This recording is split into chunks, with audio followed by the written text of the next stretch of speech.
You'll take that now? No. Okay. Do you have a question on trade? You answered several questions. Do you have on trade. a question on trade? My question is on Judge Kavanaugh. Okay, please, yes. You said please. the F.B.I. should interview whoever that they believe is appropriate.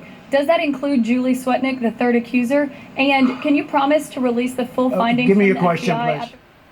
The president there verbally sparring with the media and the Rose Garden after announcing his historic trade deal with Mexico and Canada, one of his biggest campaign promises.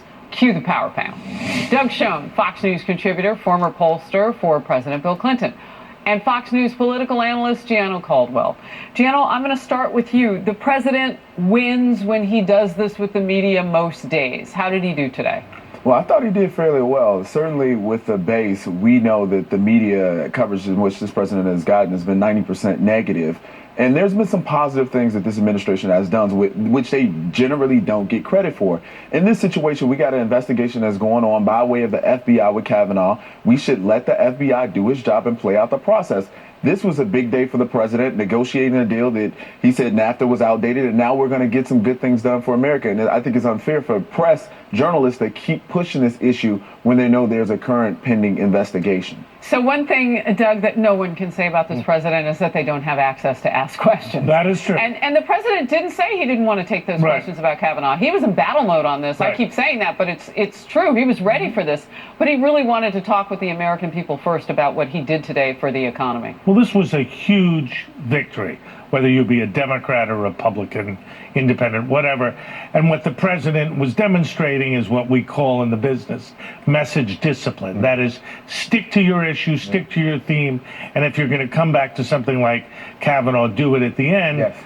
But let's be clear, until the FBI speaks, nothing the president says will impact the process. Right. I'm not going to put this lightly, because we know when we turn our TVs on tonight and look at social media that some will gather the biggest moment being the president sparring with Miss Vega from ABC News, saying, well, you normally don't think, I'm paraphrasing. You saw it right before the commercial. Yeah.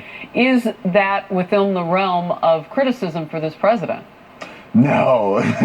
So why do you say that? Because we've seen President Trump go head on when it comes to the press. And then honestly... And people say, well, he did it because she's a woman. And what do you say? I say that's not true. He's an equal opportunity insulter. So he'll go after you whether you be a man or a woman. And it's interesting, Doug and I was talking in the green room, and we've noted that a lot of the press, they have agendas. So with this, and I think to a lot Doug said that? Yeah. Well, he worked for the Clintons. He ought to know. But the press is so agenda driven, and I'm seeing a lot of the questions that are being asked legitimately for the benefit of the Democrats. And I find this to be problematic, especially this entire process. I think it's been fairly uncouth. Doug? Well, look, I think at this point, the press would do a better job asking questions rather than trying to belabor, belittle, or hammer President Trump with questions they know that there are not particularly good answers to.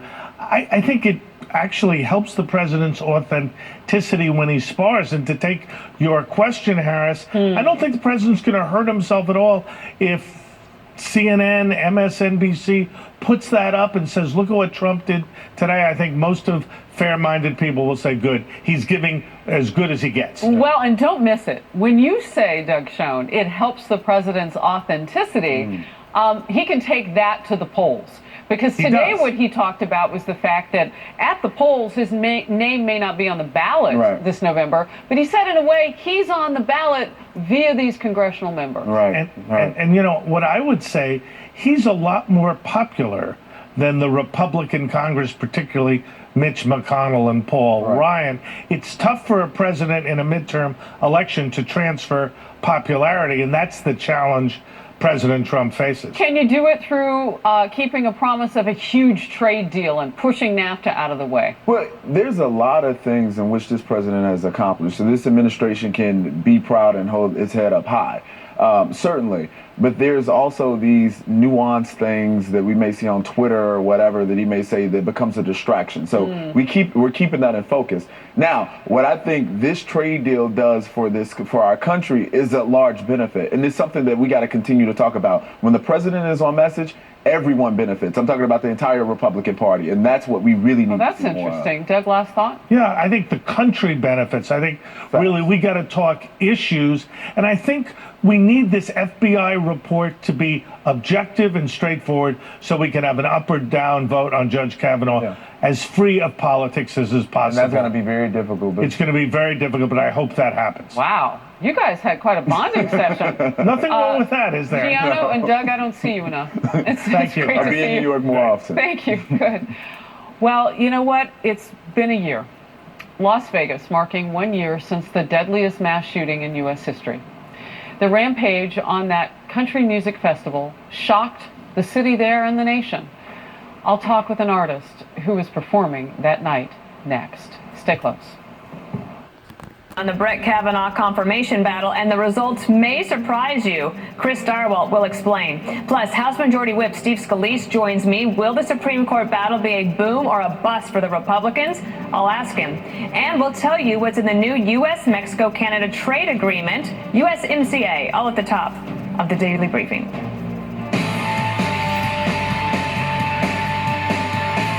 Today marks exactly 1 year since the deadliest mass shooting in American history, the Las Vegas massacre.